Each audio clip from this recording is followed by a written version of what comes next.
9 mistakes that will crush your lead gen, not lead gen dreams. So I went through, we talked to my team, and we actually came up with like 28 things that we think are common mistakes that people are making. So these mistakes are these people that are on my team, like Jeff, and there's several others that maybe have interacted with you guys that you guys didn't even realize that are giving support. They've been a part of my agency for 5 or 6 years, so they have a very valid opinion on what mistakes we've made in our agency and the stuff that we've seen. They, for the most part, they've watched the majority of these calls, and they've managed the group.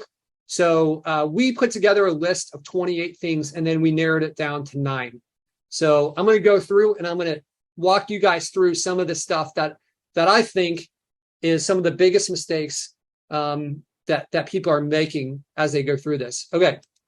So the first one is skipping due diligence. When you're starting out, and these are not necessarily like in a particular order. Okay. These are 9 things. So skipping due diligence, you guys, I see people selling sites, and I see people that the things are not working for them, right? The business model doesn't seem like it's coming together for some people as well as it is for others.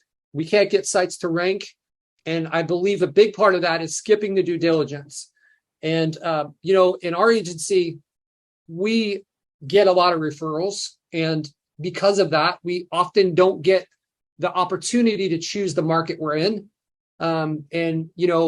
It's forced us into some tough markets. And I've had this thought many times where, is it better for us to take the money where someone's ready to hand it to us and we're going to have an uphill battle, or to just say no and then go and find an easy market to be in? And I want to encourage you guys to spend the time doing your due diligence, because if you can spend a few hours, it can save you months of trouble. We've got a number of videos in the in our group that go through all the different steps of due diligence.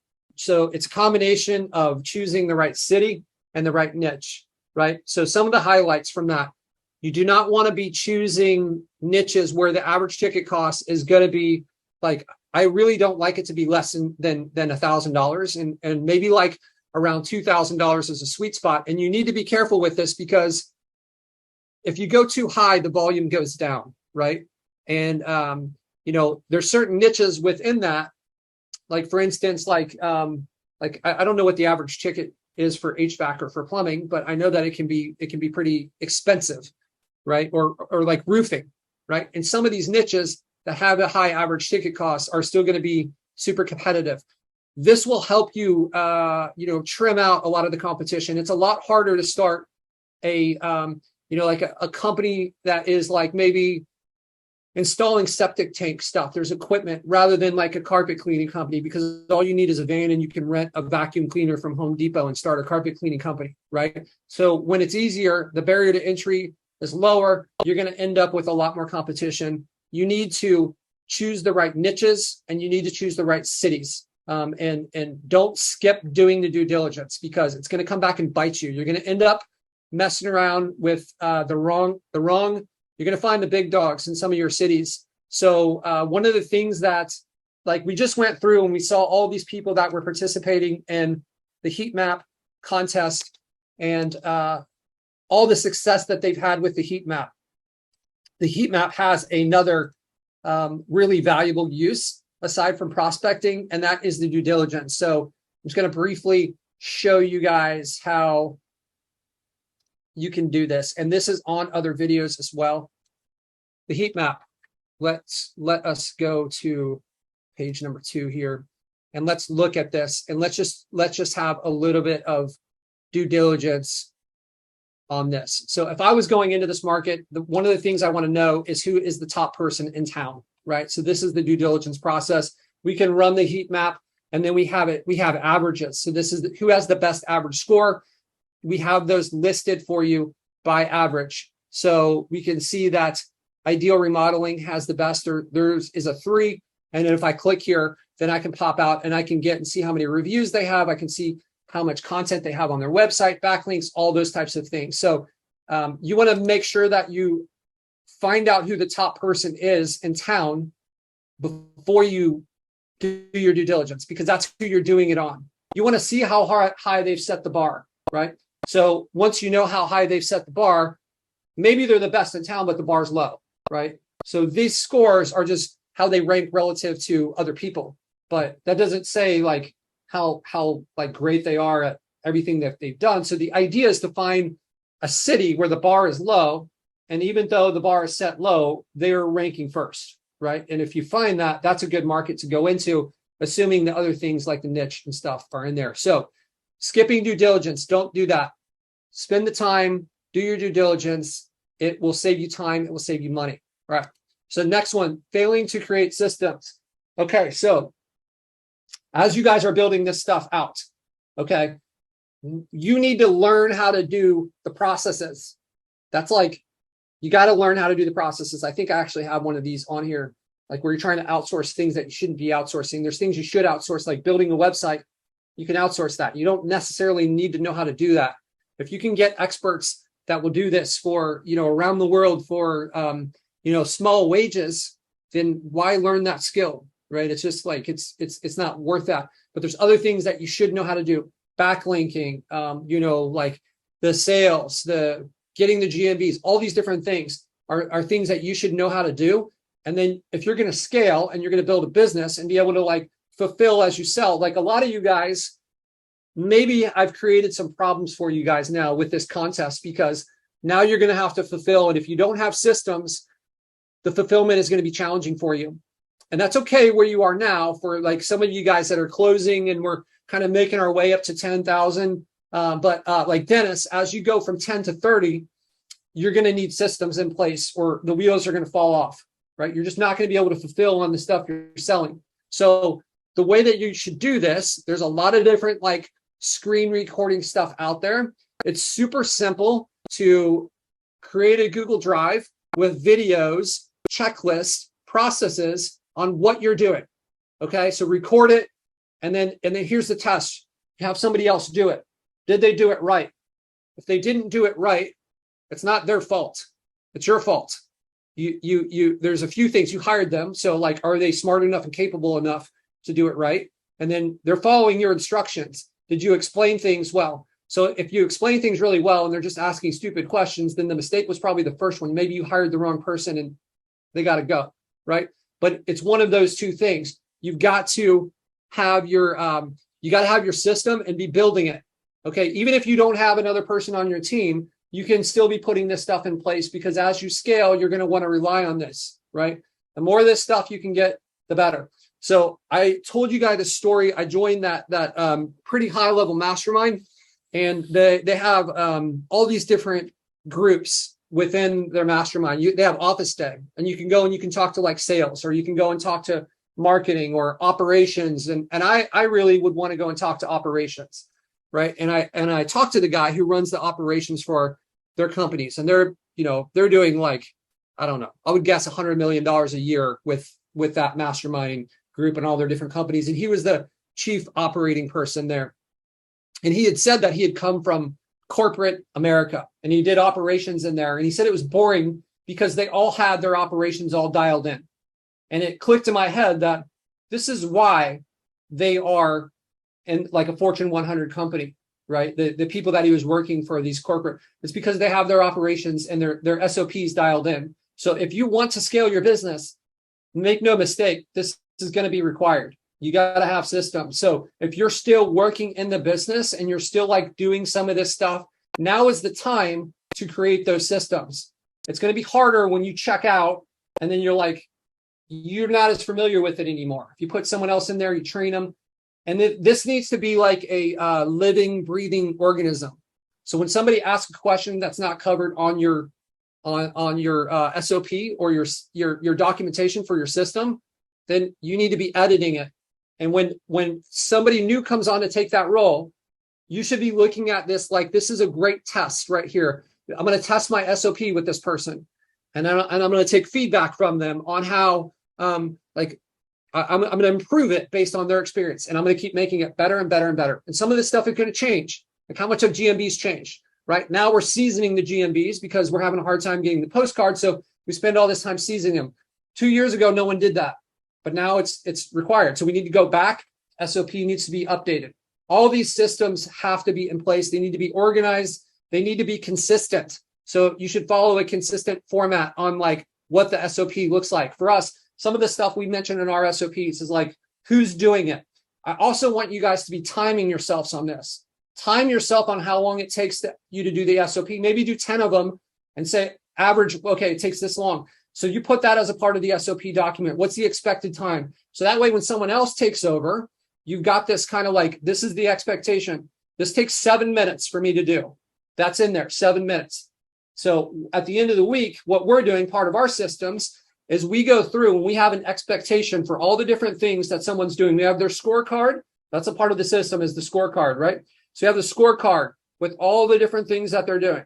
So it may be like filling out the GMB checklist, which is like, do this, like put the pictures on. We need this many pictures, all these different things. That takes 1 hour. Okay. So if they completed 12 of those, and then they did like these other things, like, okay, schedule GMB posts, reply to this, and we have the timing and we know the amount of units that they did for each like category of work, then we can look and we can be like, okay, this is what the expected productivity was, and this is what they actually worked. So now there's no like stealing time and kind of like getting around your system, but you have to know those timings. So you who's responsible for it, and that should be a role, not a person's name. So if you kind of create your organizational chart and you say like, this is the backlinker is responsible for this, right? Then you put backlinker on there, and whoever has that role, it can go to them. Like anyone else looking at it can know, okay, whoever is in this role of the backlinker, it goes to them. You need checklist. You need like probably a video, step-by-step instructions with screenshots and like the little red boxes drawn around them, so that we can so that we can know exactly what to do. How can you make this so simple that if somebody who doesn't know anything about this, they go in and they use it and they're able to do it successfully? That's the goal for the SOP. So really important thing to be able to do. Creating repeatable workflow systems is critical. You have to stay organized with this. This is what allows you to scale, right? For people like Spencer and myself, is like, this is where I think you've got to get this stuff in place so that you can go to the next level. Then you can hire more people and they can be doing more of these things. How are you going to manage this if things are breaking when you have 25 sites? How is it going to look when you have 250 sites, right? You've got to have systems and SOPs so you can bring on more people. Then you can grow your team and be like, okay, you do this, you do this, you do this. Everyone knows what to do right away. Super important. All right. Overspending. It's easy. It's all too easy to outsource and overextend your project budget. So a lot of us, we want to go fast and we start hiring people before we should.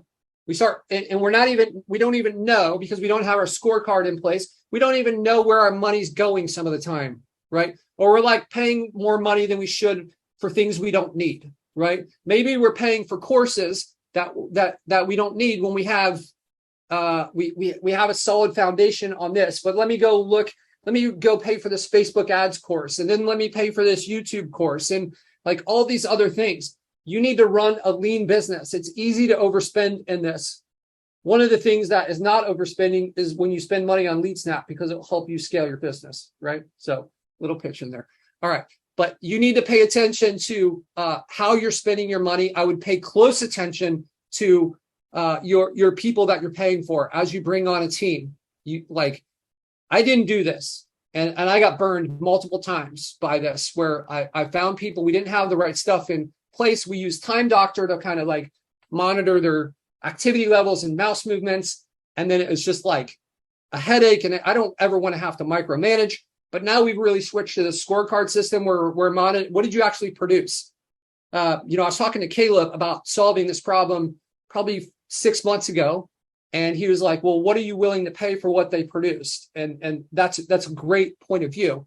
It doesn't really matter how often they're moving their mouse if you're getting the productivity from their work, but you need a way to measure that. We talked about that in the systems. There's a lot of different ways to overspend. So you've got to be frugal with this. Count up your subscriptions each month to different things. What are you paying for, right? How much is your labor? There's all kinds of information on the internet where you could find out, like, you know, what should my labor be based on my revenue, right? So like maybe it should be 35%, right? If it's 80%, then like that could be an issue, right? Maybe you're spending too much on this, and like, what's the return that you're getting on it? You've got to be like an investigative journalist / accountant on this business. This is your business. This is your money. Don't overspend it. Don't give it away. It's easier to give it away than it is to make it. Okay. Failing to take action. This is maybe the number one thing that I've seen from people that are under 5K, right? So we saw a number of people that participated in the heat map contest this week, and their results speak for themselves, right? I spoke to 4 people. All 4, like 3 of those people are responsible for $10,000 in new revenue in the last 7 days, and another one has multiple meetings lined up. It's clear where stuff is going for this. There's tons of people that you're gonna analyze things until you're blue in the face. And I'll tell you what, no matter what you do and all the analysis that you do, you're not going to do this perfect the first time. You're not going to do it perfect the 10th time. But I'll tell you what, if you go and you actually do the reps and you run through this, you're going to learn faster than if you tried to analyze it and figure it out before you even put your toe in the pool, right? So get in the game and take action on this stuff. Make mistakes and learn from those mistakes. You've heard this before, like all the most successful people, they have failed so many times. The most successful people have failed more than other people for the most part, but they have learned from these mistakes. And if you're going to sit there and try to be perfect about it, that is a bigger mistake than getting in the game and actually, doing something with it. One of my favorite sayings is there's people out there that are making more money than you, that are having more success than you, that have less skills and less talent because they decided to take action. This is a huge thing, guys. Don't let this like brush off your shoulder. For those of you guys that you guys know who you are. If this one is like really kind of like hitting your heart, we'll do something about it, right? And take some action. If you didn't participate in this heat map contest, but you saw it, if you didn't participate because you were scared and you didn't know how to get started, like this one's for you. Get in the game. Just like, it's okay. Like the amount of prospects are endless out there. Okay. And if you mess one up, then you're going to be a little bit better for the next one. You're going to mess up the next one a little bit less. I think it was Mike that was saying like, hey, the first 2, I was nerve wracking and it didn't go well. And then the next 3 went well. And then from those, he generated 3 appointments from those next 3. The first 2, he kind of like, he wasn't confident. So get in the game, take action. All right. Growing too quickly. Okay. So let's talk about this one. So you are going to break your system as you grow. And I'm always saying this, growth does not look like this. It looks like this. And if you try to like push through that and keep growing, you're going to have problems. If you don't have your systems in place, if you haven't learned the different parts of this, if you don't know how to build backlinks or acquire backlinks, and you try to scale, and how are you going to teach someone? How are you going to measure this? How are you going to inspect what is coming through? So you have to master the basics. You have to say no to certain opportunities. Okay. Some of this means like when we get started and we're like desperate to have revenue coming in from this business, we're just like, yes, I'll take that deal. I'll take that deal. Like whatever I can get, give it to me. I'm going to take it all. And there's something to be said about just saying no, because it's actually, you're going to spend your time like going down this little bunny trail over here. You're going to waste a bunch of time because you're trying to like grow too fast rather than focusing on your foundation. And our agency, when we hit like $80,000 a month, like stuff started breaking all over the place. And we decided, let's not focus on trying to go and acquire new clients. We're going to spend some time growing internally and like fixing our processes, fixing our issues. And then from there, we can grow again. So it's okay to take a breather. This isn't a race of like Patrick versus Spencer versus whoever else. What this is about, like, you need to move on when it's time for you. Okay. And if there's another side to this, and that kind of goes back to this last one. One of my favorite people that is in this group and a good friend of mine I think he has spent way too much time, I think it's this one, creating systems. And he hasn't like built up the revenue for the system. So you need to like balance this. As you do stuff, you can build the system for it, but you don't need to build a 6-car garage for one car, right? You can add on to that over time, right? So you want to make sure you do this at the right pace. Hopefully I'm making this point clear. All right. So failing to manage. So this one is a little bit related to the overspending, but you guys should be studying management books. If you want to grow a business and you want to manage, are you going to guess on how to be a manager? Like, there's amazing books out there. I just had my team read The Effective Executive by Peter Drucker. Peter Drucker is like the godfather of management theory. There's a ton of other management books. You're going to have to be educating yourself on this. This is a passive business model, but it's a passive business model after things are in place.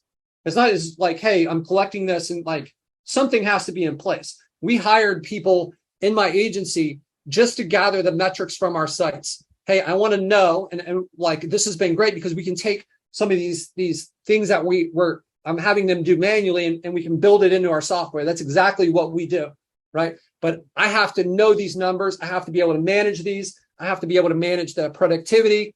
Like I have to be managing my budget, my revenue. I have to be paying attention to these numbers. If you don't know your numbers, then how do you know if you're improving? How do you know if there's a bad trend happening? You have to be managing. You have to be paying attention to this stuff. Okay.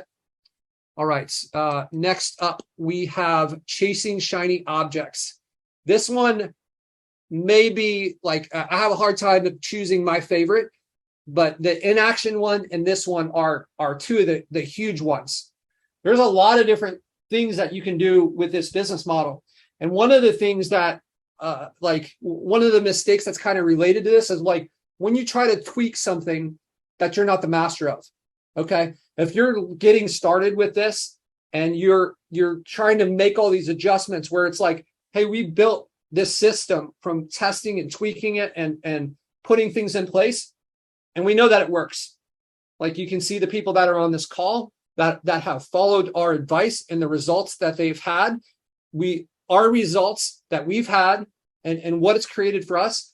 And if you can kind of have like a little bit of some horse blinders with this and realize that you don't need to go and tweak this. Like if you have this like, okay, let's say, Michael Jordan he's great at this like jump shot and he keeps shooting this jump shot and he keeps winning games and he's winning championships and like he's making the all-star team. And then there's like this guy in the crowd that's like, hey, Jordan, why don't you go shoot from behind the basket? And it's like, he's going to say no. But a lot of us, we don't realize that that's happening to us where it's like, let me go do this other thing that is not going to create more revenue for me, or I'm going to have to master this whole other like part of this, this whole other thing that maybe is related to this business, but it's not in alignment. If you've got to $500, you can get to $1,000 by doing the thing that got you to 500. And then if you got to 1,000, you can get to 2, 4, 8, and so on. This is a big mistake that I made. It took me 2 years to get from 0 to 4,000 when I started because of this one right here, number 7, chasing the shining objects. I was doing like Facebook ads and I was trying to do Google ads and I was like all this other stuff that I shouldn't be doing. I was doing it. I was at like $2,000 within a few months of starting. And then I stayed there. And, over the next, year and 8 months or something, I got to 4,000 because I like, I'm going to start like tweaking it and I'm going to start going off in all these other directions. And I've told the story. I went to a conference and I talked to these people. And my goal was to understand why these people that were doing like 40 and 50K a month, I'm like, what do they have that I don't? What is this advantage? And I'm like, okay, like going into it, my preconceived idea was like, maybe they're smarter than me, and they're probably like better salespeople, and they just like maybe they got this like X factor. And I had spent a lot of time in my previous career playing poker with people that were that way. And then I went and I met these people, and I'm like, and no offense to any of you guys, if you're out there and you hear this, that was not the case. I didn't feel like they were way smarter than me. I didn't think that they were better, like with people. They had tightened their focus, and they had repeated it again and again, right? And that clicked in my head. So, when I was at that conference, I think I'd started to realize this a few months before that, and I'd gone from 4 to 8. And then over the next 12 months, I went from 8 to 40, 8,000 a month to $40,000 a month, because I stopped doing number 7. So this is key. You've got to get your systems in place, but you have to have enough discipline and self-awareness to understand when you're doing something that is not necessary. And it's like, this is just a distraction. So, all right, don't chase the shiny objects. All right, failing to plan and execute. Okay, so this is critical, guys. This is what the 90-day plan is all about. For those of you guys that are in it, Alfredo said that everyone in their group has collected checks. This is how it works. So you set up your goals.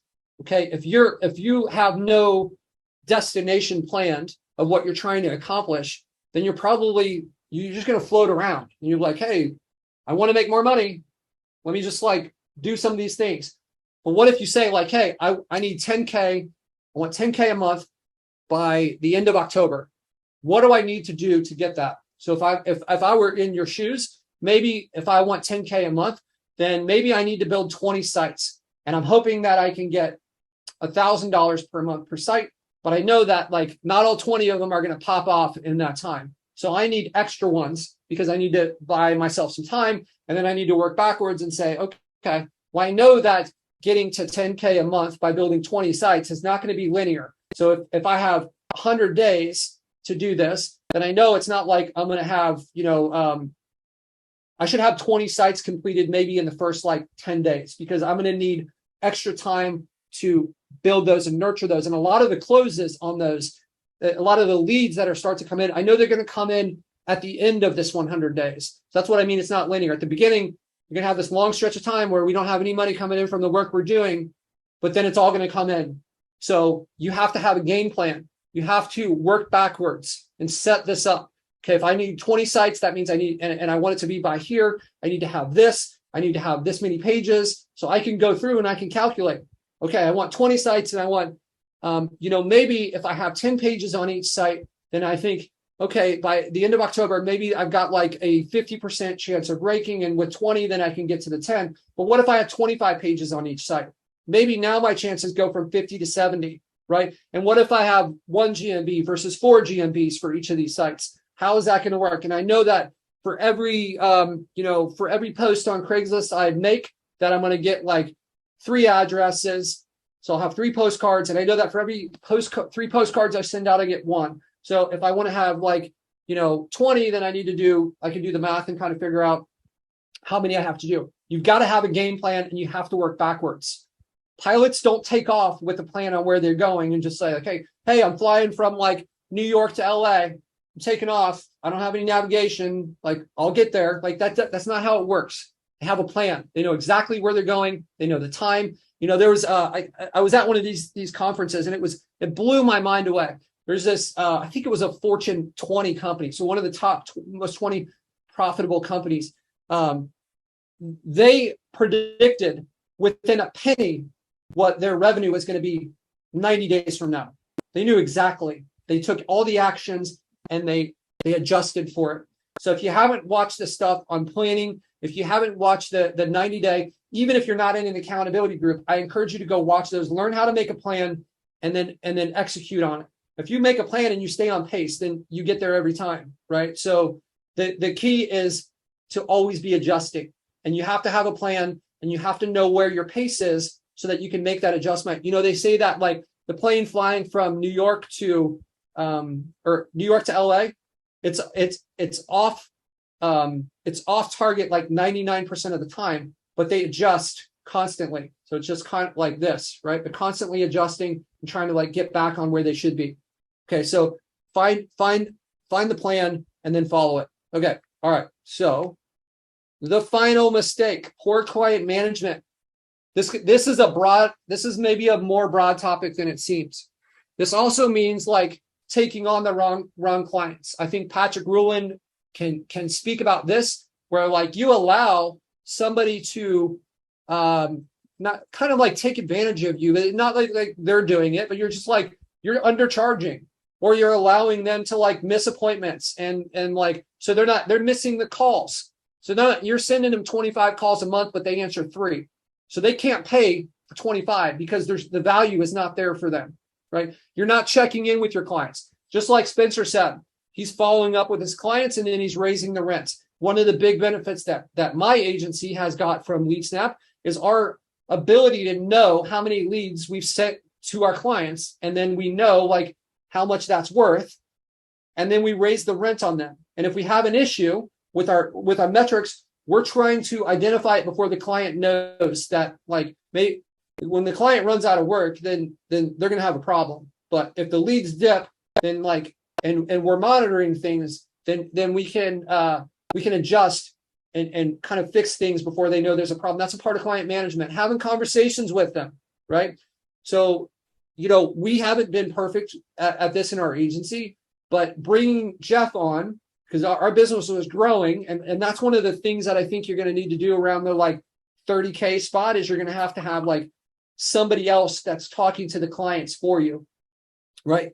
So having somebody that's communicating with them, that's gonna result in a better relationship, more trust, and they're gonna spot opportunities. I've told this before. We had a client that was with us for a couple years. He was at $1,500 a month. Jeff came in. I didn't have the time to talk to this guy. Our business was growing, and I was just like on autopilot, sending him stuff. So Jeff came in and realized, like, hey, this guy can actually grow a ton. He wants to go after all these markets. So we got him up to $13,500 per month. That was just a product of like talking to the client, like understanding that they want to go after these different markets, knowing where they are, like having those conversations, right? It'll also keep you from getting blindsided. Client management is huge. It is, if you have a good client, it's a big deal to lose them, because sometimes it can be hard to find a replacement for this person, right? So like you want to make sure that you protect these clients, you treat them well. If they're not a good client, you need to get rid of them. And that's a part of client management too. Like don't hang on to them if they're a problem, if they're causing issues. I had a client that we took on. This was after Jeff was with us, but for whatever reason, the way that it was referred, he got referred directly to me, and he knew that I was the owner of the company. And so we had the first few conversations, and I closed them. And then I said, hey, I've got a lot going on with this company, and I also have a software company. I'm not the client representative. You came from this referral, so I wanted to make sure that I introduced myself and we talked, and you knew what we were about. But Jeff is going to be the one that's going to manage things going forward. And he did not respect that. He thought that he could just reach out to me anytime he wanted. And he told me, he's like, I'm talking to Jeff, and I want to talk to the decision maker here. And I said, I went back and forth with him, and then eventually I said, look, I'm going to refund your money. Let's go our separate ways. This isn't how it works. No hard feelings, but I just don't think this is a good fit, right? So he's like, no. I will do this. I will talk to Jeff. I will do that. So then it's been maybe 10 months or a year since I've spoken to this client, and he talks to Jeff now. That's client management. I was not going to let him change the structure. How I don't have time to be going and like having these like weekly client conversations about this stuff. I'm paying somebody to do that for me. That's a part of client management. You got to get this stuff in place. You have to have the systems. You should be tracking the conversations. So the client management, like, when was the last time you talked to them? You should know. Like, when was the last time? What did they say? Like, you guys have the system in place with LeadSnap where you can add them as contacts, and you could have notes. You could have reminder tasks that's saying like, hey, follow up with this person. You could be assigning them a score, like a happiness score, like how happy this is. Like, right? You want this information. It can be hard to remember 3 months from now. You want to build rapport? Take notes on the things they mentioned that are important to them and bring those back up. You don't have to remember them if you write them down, right? So client management is huge. It's a lot easier to, if you got a good client, it's a big deal to lose them. If you got a bad client, it's a big deal to keep them, get them out of there, right? But you got to make decisions. Some of you guys, and this is something I struggled with, where it's like being a little bit like too nice or believing with these people's stories. And after a little while, you start to recognize some red flags, and you'll say like, okay, I can see where this is going, and this is going to be an issue, right? So, or maybe it's like the person is just going through a legitimate tough time. We told the story a few weeks ago. There was a client, and actually in Houston, and he got COVID, and then his wife like left him and kicked him out of the house, and like all this stuff just fell on him at the same time. And he was our client, and he could not afford to pay. And I was like, well, human to human, like this is not a problem client. This is a human that is having a rough patch in their life. So we just like, I was like, dude, just don't pay me for the next few months. Let's get back on your feet. I'll keep sending you the leads. He got back on his feet, and he must have referred 25 people to us over the last year, where like not all of them worked out. Some of them did, but it like, that's part of this, is kind of like having a little empathy and understanding it and realizing it. And like, if you do that to the right person, man, it can make all the difference in the world for them. And when you do that, they will find a way to repay you in some way. I had another guy who sent us like $1,500 in material for some work that we were doing on our house. Like, he just like, hey, just take this. Actually sent it to a friend of mine, because I said, hey, this guy is getting this work done. And they sent they're like, we don't want anything for it. He found a way to say thank you and show his appreciation. All right, guys. So those are the 9 mistakes that will crush your lead gun dreams.